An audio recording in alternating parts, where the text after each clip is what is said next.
everything is in frame.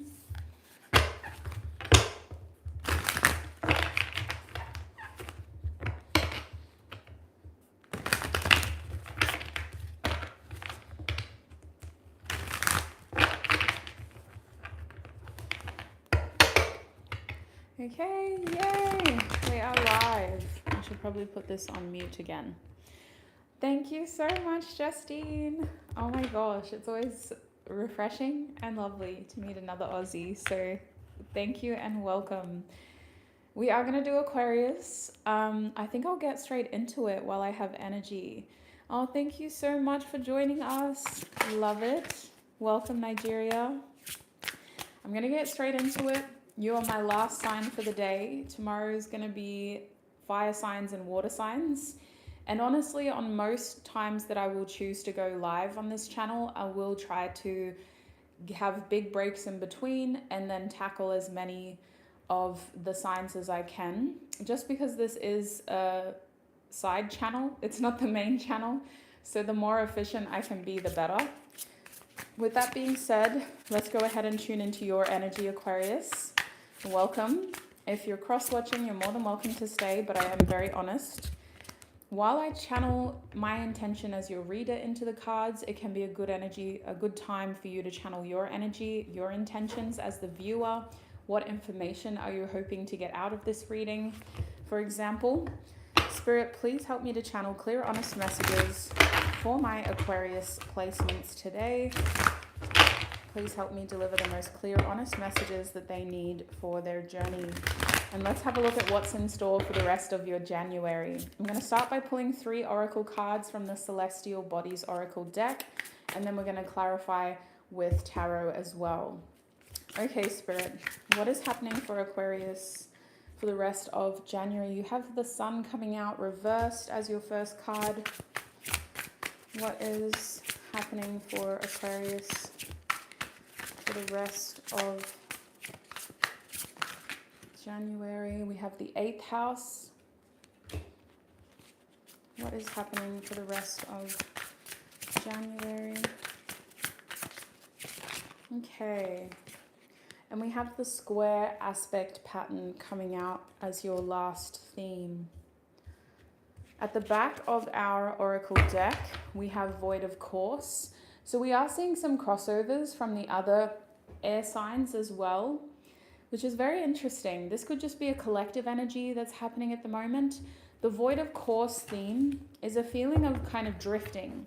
It feels like we're stuck in an in-between place where we're not really moving in any specific direction, or it feels like our thoughts and the themes that we have whirling around inside of us aren't really progressing. We're just kind of stuck there to deliberate, to reflect, and to think, but we don't have much opportunity to take action. So this is the overarching subconscious energy as we finish January. Now, I kind of want to start with the Sun. Let's have a look over here. Oh, welcome everybody. Oh my gosh, I didn't even think to actually look over at the chat. I'm going to try to do that more often. Welcome everybody. So lovely to have you all here. With the Sun energy reversed, Aquarius, your first theme is about how you see yourself and how you let other people see you. The Sun is also about doing what feels right for the moment, because we can't know everything about the future. So when it comes to our present moment, the next 2 weeks could have you feeling like you're in survival mode a little bit. It could also feel like you're just trying to keep your head down. You're just trying to stay focused on what's in front of you. This means try not to overcomplicate the next 2 weeks. Stick to the list, stick to the plan, and anything else, just take it in your stride. Let's get some tarot out to figure out how this is impacting you directly. What is happening with this Sun energy for Aquarius's rest of January, please, Spirit? So the tarot deck that I'm using is the Light Seers tarot deck as well, just in case it's helpful. Okay, what is happening for Aquarius's rest of January, please, Spirit? Okay. We have the Nine of Swords showing up as your first card.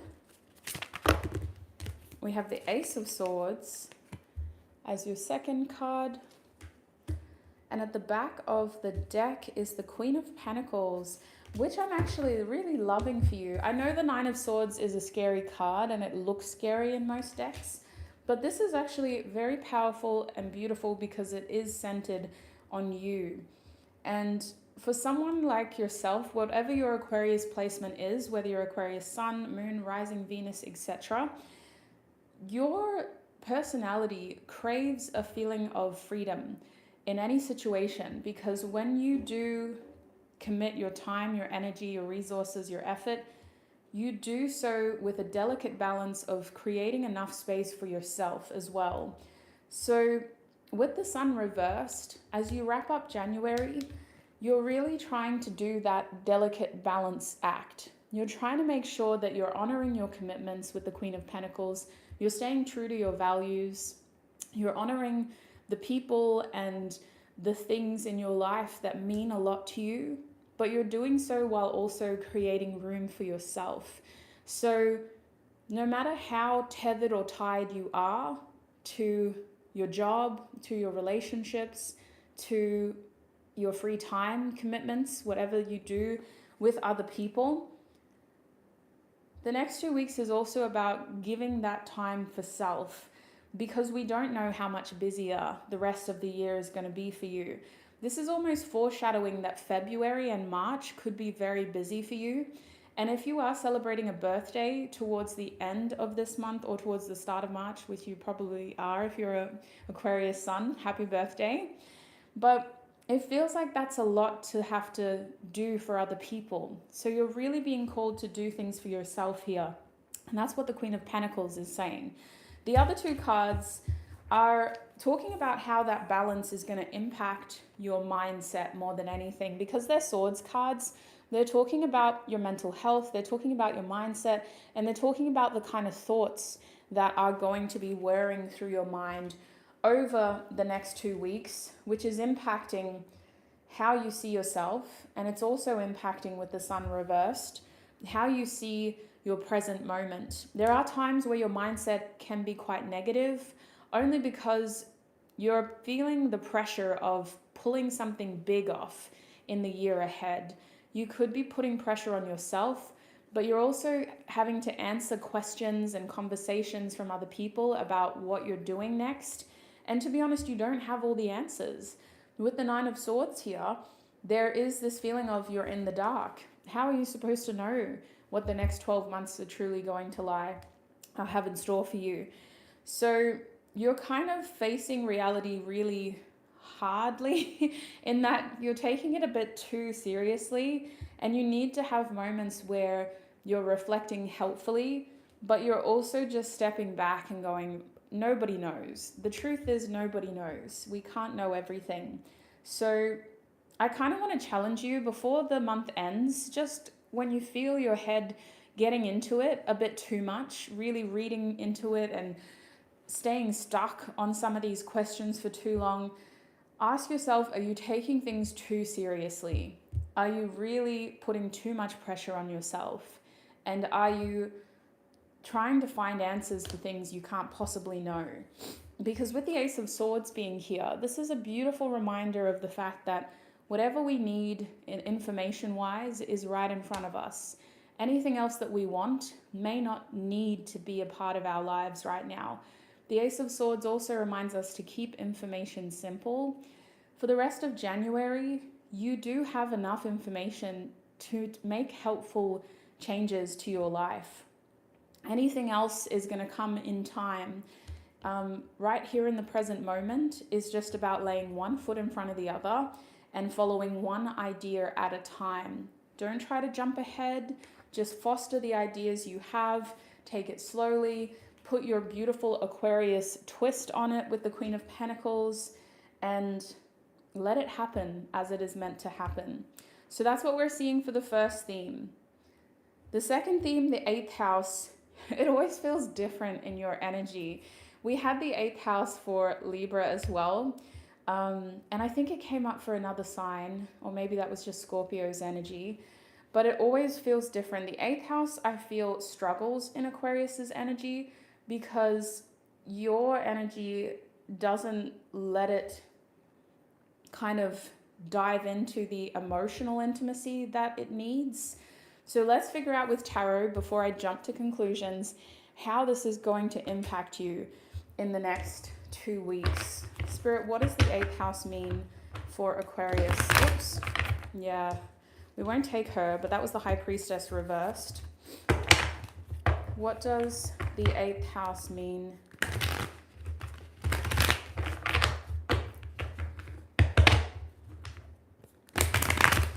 It's like you're being challenged to simply feel in the next 2 weeks. Don't rationalize it. Don't try to understand it. Just feel. Let the feelings flow. What is happening in the next 2 weeks for the rest of January? Yeah, wow. This is beautiful. So the main themes of the 8th house for you are transformation and positive change. So it's very good energy. It's nothing to be scared of. It feels very, very positive. Thank you so much to those who have just joined us. And it feels like you're finding ways to work with the uncomfortable in the unknown. So first things first, Aquarius, I'm very proud of you. Your bottom deck energy was the Lovers card upright, which kind of makes me think that overall, whatever's changing is changing on your terms. You're the one that's kind of leading these changes, which means you're the one that's having the important conversations. You're the one that's getting the ball rolling, and you're the one that's kind of needing to maybe step up and start taking action. It feels like this involves more than one person, Aquarius. You could be having conversations with important people in your life and trying to figure out how to make some important changes. It's like you're trying to set the tone for the year ahead. And these transformations are based on feelings that you've had within yourself for some time. Now you're having the opportunity to bring them out into the world and say, this is how I've been feeling, this is what I've been thinking.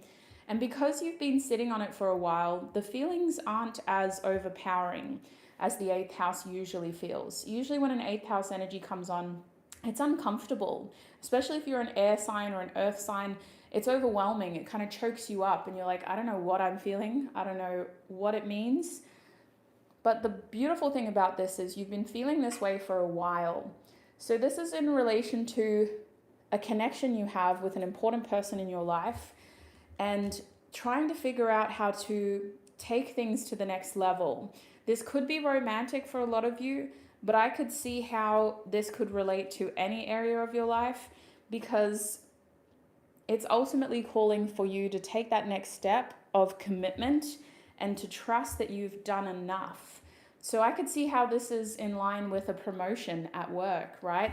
Having an important conversation with your manager or with your boss and telling them, like, I feel like I've built up myself within this position and I feel like I've done enough. Where do you see me in the future in this organization? But these are the kinds of conversations you can have, again, with your partner. This could also be in relation to other people in your life, but it feels like we're setting ourselves up for the future here. We're trying to make some positive changes by having some uncomfortable conversations about what we've been feeling, and we're trying to figure out how somebody else feels about us here as well. So the Hierophant is saying whatever conversations we're having is with the idea of it expanding for our future, making positive changes to create further stability and more commitment, mutual commitment to the overall goal. We also have the 8 of Wands reversed. So we're happy to take our time. We're going to communicate. We're going to have, an honest conversation. So if anything doesn't feel right, we're not going to force it to happen. We're going to take it slowly. We're going to make sure that we keep the passion in this more than anything. So we're not going to uncomfortably force rules and regulations onto this or force that next step to happen if it doesn't feel right. The focus in this situation is to keep the passion with the 8th house and the 8 of Wands reversed. We don't want to rush it and be too hasty if it's going to compromise the quality of what we're getting out of this. So that's your second theme. Some pretty strong themes, Aquarius. Some pretty big energies. Curious to see how this plays out for you. It's very interesting because it's definitely involving some sort of relationship in your life and trying to take that relationship to the next level. So you're very passionate about this. You don't want to lose passion, but you also need to know how this fits into your future. And you've been feeling this way for a while, so it is uncomfortable to talk about these feelings, but you're doing a really good job of it. And you're a bit scared of what the other person's going to tell you, but you can't afford to delay this conversation anymore. It feels like it needs to happen before the end of January, if it hasn't happened already. Now, let's talk about your last theme, sweet souls. We have the square card showing up, and it is reversed, which I'm actually loving. I think this void of course energy from the start of your reading is actually a positive in your energy, because the square energy reversed is about not letting the little stuff affect you. Squares in terms of aspect patterns can feel very uncomfortable. They can feel very confrontational, very challenging. Areas of our natal chart that often seem to trigger us or create tension. So when it's reversed, you're saying, listen, this is just life. Like, life's hard.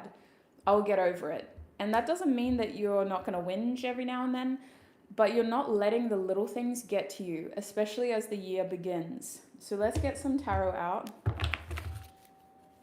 and we'll figure out how this applies to other areas of your life. Yeah, he's coming.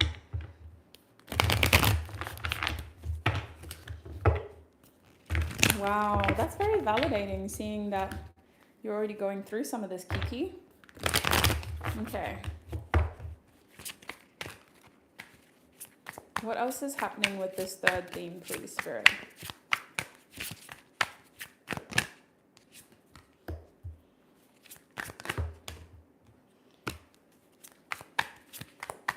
Might get 3 cards just to really tick things off.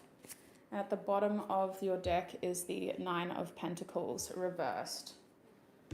Okay, so with the 9 of Pentacles at the back, this is a feeling of insecurity. Only because your personality wants to be in control. And with the 9 of Pentacles reversed, the insecurities lie in not being able to know everything, which is how it ties in to the void of course energy. When you're just kind of floating like that, you can't possibly have it all figured out. So you're uncomfortable, you're unsure of how things are going to work. And this square energy is ultimately about you trying to figure out how to work with that. So I see you really drawing on the strengths of your character and your sign to get through this. I think I'm just over explaining it, really. I don't think you're going to struggle, sweet soul. I think that you're going to keep your head on your shoulders. You're going to be able to handle this quite well. And you're also not going to put up with anything that you don't have to, which is very important in this theme, because the bottom or the last card that I chose for you was the 2 of Cups reversed, which tells me that you're feeling frustrated by the fact that you're not always on the same page with certain people in your life. Now, feminine energy is coming through the strongest here. So it could be a feminine presence in your life, a mother figure with the Empress reversed, or it could be someone who you're looking for more nurturing, more direction from. You want more nurturing, but also more presence from this person in your life. This is also being reflected back onto you with the High Priestess. It's like you want this from them, but how are you cutting yourself short by seeking it from other people instead of finding ways to give it to you? So there is a spiritual lesson in this, which is an annoying aspect, to be honest, because we never really want to be able to have to look in the mirror, right? But with the 2 of Cups reversed, it feels like your life would be a lot easier if other people showed up for you in the way that you show up for them. And this feels like a friendship or a kindred spirit who you feel like you're one and the same with. Like you and them feel very close, and if it was them, you would be there in a heartbeat. So whether this is happening in the next 2 weeks or it has already happened and the next 2 weeks is when you really feel the pressure of it, with the square energy reversed, you are choosing your battles wisely. You're in the void thinking about it and trying to figure out, well, what do I say? Because I'm not ready to have this conversation, but I can't ignore the fact that this has created imbalance in our friendship, in our relationship. So with these other two cards, they're both major arcana, both very feminine representations of our energy, not our gender or sexual identity. They're very different things. Feminine representations of our energy. And the feminine energy within all of us wants to be nurtured, wants to nurture, but has to feel safe to be in that giving energy.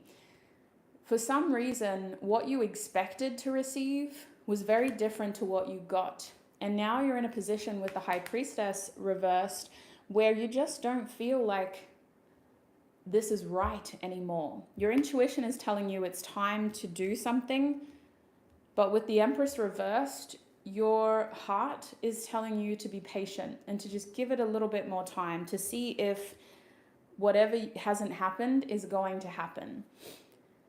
In doing so, it feels like we're carrying a lot more on our side.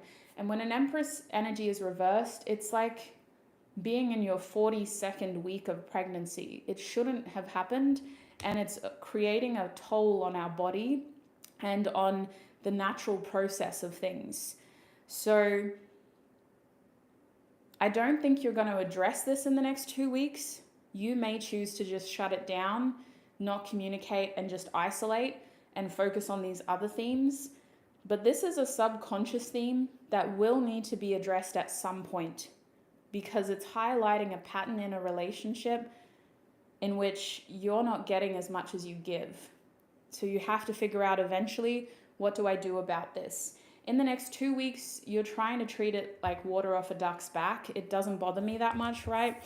With this square energy reversed, it's not a challenge that I want to deal with right now. It's not at the forefront of my mind. I've got bigger fish to fry, which is fair enough. But this is a spiritual lesson and it's not going to go away. So that is what I'm seeing for you, sweet souls. I'm going to have to end your reading here, sweets. It's been an absolute pleasure to read for you, Aquarius. You got this. Remember that ultimately the rest of January is really about you stepping into your Aquarius power. Happy birthday. If I don't see you before it is your birthday, if you're an Aquarius sun, that is. And I don't know, I don't really have anything else to say. I feel like I'm going to over-explain myself. So look after your beautiful self in your journey ahead. Thank you to everybody who was able to join me live. And thank you to everybody who is able to tune in afterwards. To all of you, wherever you're going, I wish you peace, love, happiness, joy, abundance, health, wealth, success, and prosperity in your journey ahead. Until we meet again, bye.